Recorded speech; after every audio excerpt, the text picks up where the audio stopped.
Assalamu alaikum wa rahmatullahi wa barakatuh. Chers frères et sœurs, que la paix, la miséricorde et les bénédictions d'Allah soient sur vous. Aujourd'hui, nous allons plonger dans ces précieuses leçons, accompagnées du message divin et d'histoires qui nous invitent à la réflexion. Ouvre ton cœur et laisse-toi guider par cette sagesse céleste. Il y a des paroles qui résonnent au plus profond de l'âme, des conseils qui ont traversé le temps pour toucher nos cœurs. Parmi eux, ceux de l'ange Jibril, paix sur lui, au prophète Muhammad, paix et salut sur lui, sont d'une puissance incommensurable. 5 paroles, 5 clés, qui si elles sont comprises et appliquées, peuvent transformer nos vies. Avant de commencer, n'oubliez pas de vous abonner, liker, commenter et partager cette vidéo. Commençons. Premier, l'importance de la sincérité. La sincérité, cette perle précieuse que le prophète Muhammad, paix et salut sur lui, chérissait tant, est une lumière qui illumine les ténèbres de nos intentions. Imagine-toi dans un monde où tout semble tourner vers l'extérieur, où les regards des autres pèsent lourd sur nos actions. Dans ce contexte, la sincérité devient l'échappatoire, une oasis dans un désert d'ego et de superficialité. Cette nuit-là, lorsque Jibril, paix sur lui, apporta ce conseil au prophète, paix et salut sur lui, il ne s'agissait pas seulement d'une simple parole, mais d'un guide spirituel éternel. La sincérité n'est pas une simple qualité, mais une clé qui ouvre la porte de l'acceptation divine. Les paroles du prophète, paix et salut sur lui.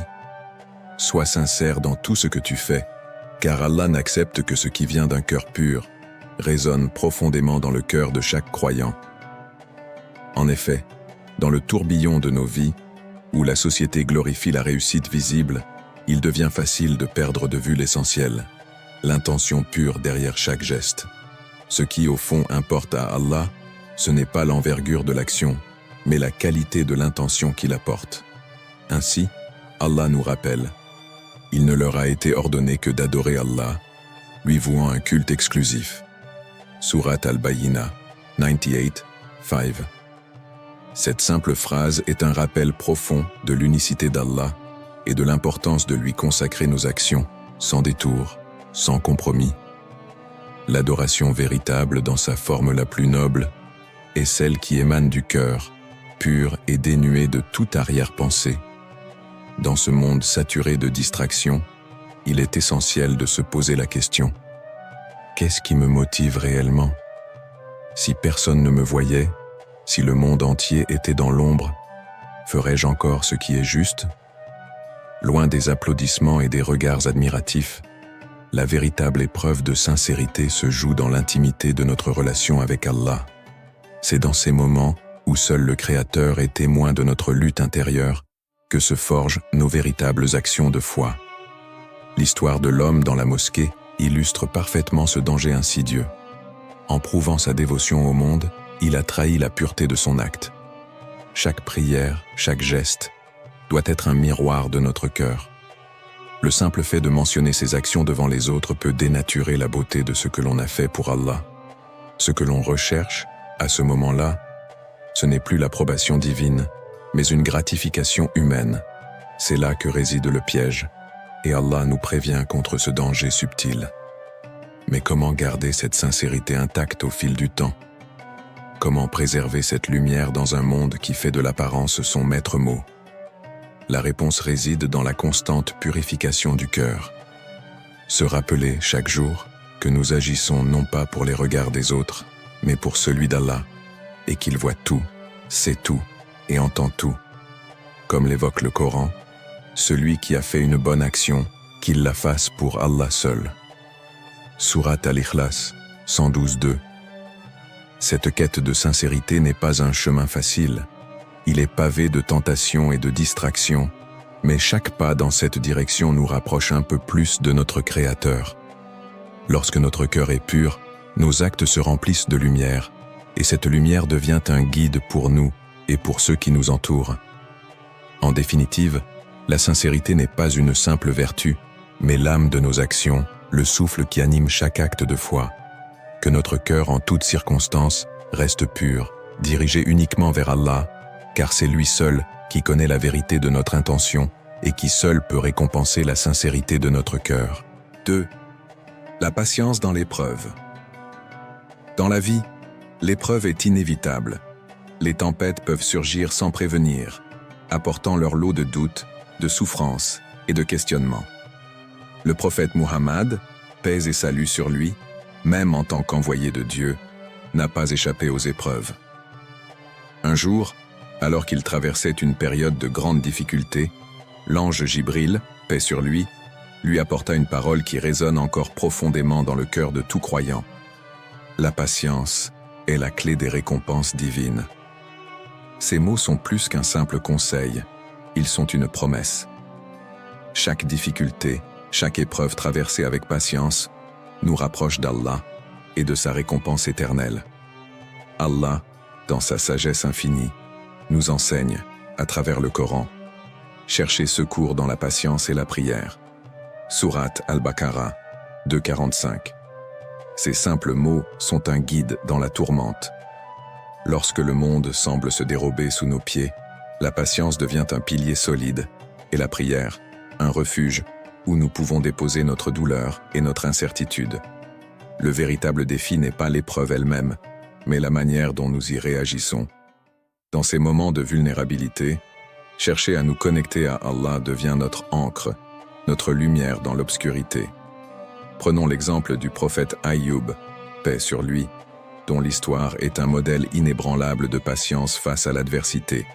Ayyub perdit tout, sa famille, sa richesse, sa santé, mais il n'abandonna jamais sa foi en Allah. Chaque perte, chaque souffrance était une occasion de prouver sa fidélité à son Créateur. Loin de se laisser envahir par le désespoir, il se tourna vers Allah avec humilité, acceptant que cette épreuve faisait partie du plan divin. Et Allah, dans sa miséricorde infinie, récompensa sa patience en lui rendant tout ce qu'il avait perdu, décuplé. L'histoire de prophète Ayyub est un exemple lumineux de la force que l'on peut puiser dans la patience. Elle nous enseigne que la récompense de ceux qui persévèrent dans la foi ne se trouve pas dans la disparition de l'épreuve, mais dans la grandeur de ce que Dieu leur réserve à la fin de cette épreuve. Lorsque l'épreuve frappe à notre porte, la réaction humaine naturelle est de se poser la question « Pourquoi moi ?» Mais un croyant, même au cœur de la douleur, choisit un autre chemin, celui de la gratitude. Alhamdulillah, même dans la difficulté, même quand tout semble sombre, exprimer notre reconnaissance envers Allah témoigne de notre soumission à sa volonté divine. Cette acceptation ne signifie pas l'absence de douleur, mais la reconnaissance que chaque épreuve est un test, un moyen de purifier notre âme, de renforcer notre foi. Allah teste ceux qu'il aime, et ce test, bien que difficile, est une occasion unique de croître spirituellement. Ainsi, lorsque la tempête de la vie se déchaîne, que la maladie, la perte ou la douleur viennent frapper à notre porte, rappelons-nous que la patience est notre plus grand allié. Ce n'est pas un simple acte de résistance, mais un acte de foi. La patience dans l'épreuve est la clé qui ouvre la porte des récompenses divines, une porte qui, bien qu'encore cachée derrière les voiles de la souffrance, mène à la paix et à la félicité éternelle. 3e, l'humilité devant Allah.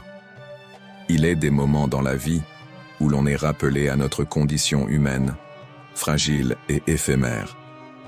Le prophète Muhammad, paix et salut sur lui, nous enseigne, à travers ses actions et ses paroles, l'importance de l'humilité devant Allah.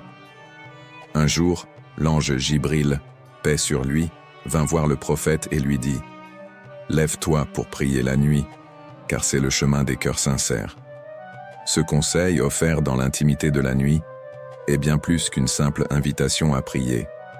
C'est un appel à l'humilité, à l'abandon de soi devant Allah, loin des regards du monde et des distractions de la vie quotidienne. La nuit, lorsque les bruits du monde s'éteignent, lorsque les regards humains s'éteignent et que l'âme se trouve seule avec son Créateur, c'est là que la pureté de la relation entre le croyant et Allah se dévoile. Il n'y a ni fierté ni arrogance, mais une soumission totale, un cœur nu, exposé à la miséricorde divine. Ces moments de prière nocturne sont des instants où l'âme se purifie, se rapproche de son Créateur loin de l'agitation du monde. Allah dit dans le Coran, et en partie de la nuit, prosterne-toi devant lui et glorifie-le longuement. Surat Al-Insan 76-26. Ce verset nous invite à une humilité profonde, à l'acte de se soumettre totalement à Allah dans les heures les plus calmes de la nuit, quand rien n'entrave cette connexion spirituelle.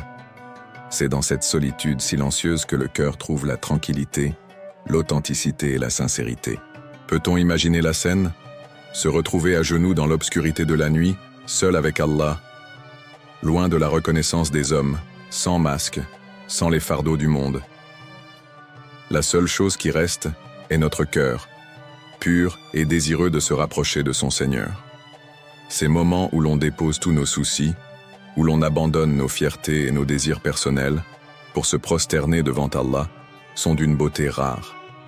Dans ces instants, on ressent une paix indescriptible, un apaisement profond qui vient du fait de reconnaître notre dépendance absolue à notre Créateur. L'humilité devant Allah, c'est comprendre que tout ce que nous avons, tout ce que nous sommes, vient de lui. L'acte de prier la nuit, dans cette intimité, devient alors un moyen de se rappeler notre faiblesse, mais aussi la grandeur infinie d'Allah. C'est une occasion de se débarrasser de l'orgueil et de l'arrogance qui peuvent naître en nous, de se rappeler que, face à la magnificence divine, nous ne sommes que poussière. Mais cette poussière a une grande valeur aux yeux d'Allah, si elle se soumet avec sincérité et humilité. Dans ces moments de prière, on ne cherche ni reconnaissance ni récompense immédiate, mais simplement à se rapprocher de celui qui nous a créés, celui qui sait tout, entend tout et voit tout. L'humilité, c'est savoir que chaque souffle, chaque geste que nous accomplissons est par sa volonté. Et c'est dans ces moments où tout semble disparaître que la lumière divine éclaire le cœur du croyant, le purifiant, le rendant plus proche de son Seigneur. 4e, le rappel de la mort. Il est des paroles qui résonnent dans l'âme comme un avertissement clair et net. Un jour, l'ange Jibril, paix sur lui, s'adressa au prophète Muhammad, paix et salut sur lui, avec ces mots profonds. Vis comme tu veux, mais sache que tu mourras un jour. Ces paroles, simples en apparence, sont comme un éclair traversant la nuit, nous rappelant la vérité incontestable de notre existence. La mort n'a pas d'âge, ni de préavis, ni de délai. Nous vivons souvent dans l'illusion de l'éternité, comme si nous avions tout le temps du monde, oubliant que chaque instant nous rapproche inexorablement de notre fin. Et pourtant, notre dernier souffle peut arriver à tout moment, sans crier gare. Allah, dans sa sagesse infinie, nous avertit clairement. Chaque âme goûtera à la mort. Surat Al-Ankabut 29-57. Ce verset est un rappel brutal de notre condition humaine. Peu importe qui nous sommes, ce que nous possédons ou les projets que nous avons, il y a une certitude qui dépasse tout. La mort viendra pour chacun de nous. Les rêves, les ambitions et les préoccupations de ce monde se dissipent, car tout ce qui demeure, ce sont nos actions et nos intentions. Dans ce monde, nous accumulons des biens matériels, nous bâtissons des carrières, nous poursuivons des rêves. Mais à la fin, ce qui compte vraiment, c'est ce que nous avons envoyé en toute humilité vers l'au-delà. As-tu déjà assisté à un enterrement? As-tu déjà vu un corps sans vie, un corps qui ne peut plus bouger, qui n'entend plus, qui ne ressent plus rien? Ce corps, autrefois vibrant de vie, est désormais un simple morceau de chair, dépourvu de pouvoir et d'ambition. Dans ces moments, on prend conscience de la fragilité de la vie, de la vanité de tout ce qui semble important quand on est en vie. L'homme, qui une fois était riche, puissant ou influent, se retrouve maintenant dans l'impossibilité de faire le moindre geste. Ce n'est qu'un corps sans âme, une enveloppe vide. Ce qui compte réellement, ce qui persiste, ce qui nous suit dans l'au-delà, c'est ce que nous avons semé de bon, ce que nous avons fait avec notre vie, nos prières, nos actes de charité, nos efforts pour rendre ce monde meilleur. Alors, la question est, quelles actions fais-tu aujourd'hui qui te suivront demain? Lorsque tu penses à l'au-delà, qu'est-ce que tu voudrais qu'on dise de toi? As-tu fait preuve de bienveillance, As-tu aidé ceux dans le besoin? As-tu consacré ton temps à l'adoration d'Allah et à la purification de ton cœur? Il est essentiel de se rappeler que chaque moment de notre vie est une opportunité d'agir pour l'éternité. Tout ce que nous faisons, même dans l'ombre, sera enregistré et portera ses fruits dans l'au-delà. Il n'y a pas de retour en arrière une fois la mort arrivée. La seule chose qui nous suit, c'est ce que nous avons envoyé. Si nous voulons que notre départ soit une occasion de paix, une occasion de lumière dans l'au-delà, alors chaque action doit être pensée, chaque intention doit être sincère. Ne perdons pas de vue que la vie est courte et chaque souffle est une bénédiction. Faisons en sorte que chaque instant compte, que chaque acte soit pour Allah, afin qu'au moment de notre départ, nous soyons prêts à rencontrer notre Créateur avec un cœur pur et des actions pleines de sincérité. 5. L'amour pour Allah. Dans les moments où tout semble vaciller, où le cœur se perd dans la quête de sens, il est une vérité profonde que Jibril, paix sur lui, a partagée avec le prophète Muhammad, paix et salut sur lui, aime Allah plus que tout. Ce simple conseil, mais d'une puissance infinie, nous rappelle que l'amour pour Allah est la clé qui ouvre toutes les portes du cœur. Lorsque ton cœur bat pour lui, tout devient clair. Les brumes de ce monde, les doutes, les peurs, se dissipent. L'amour pour Allah, c'est comme une lumière qui éclaire l'obscurité intérieure, remplissant le vide, apaisant l'âme. Il n'y a plus de place pour la confusion, car l'amour divin emplit tout. Allah nous dit dans le Coran, « Ceux qui croient sont plus forts dans leur amour pour Allah. » Surat Al-Baqarah, 265. Ce verset nous montre que l'amour d'Allah est la source de notre force spirituelle. Il ne s'agit pas d'un amour superficiel, mais d'une relation profonde, inébranlable, qui prend racine dans la foi et se nourrit des bienfaits d'Allah. Ce n'est pas simplement une déclaration d'amour, mais un engagement total, une soumission du cœur et de l'âme à celui qui nous a créés et qui connaît nos désirs les plus profonds. L'histoire de Bilal, qu'Allah l'agrée, est l'un des plus beaux exemples de cet amour pur. Bilal, malgré les tortures et les souffrances qu'il endurait à cause de sa foi, ne cessait de répéter « Ahad, Ahad, Allah est un ». Chaque coup, chaque douleur était un témoignage de son amour inébranlable pour Allah. Il n'avait ni richesse, ni statut, mais il avait un amour pour Allah qui surpassait tout.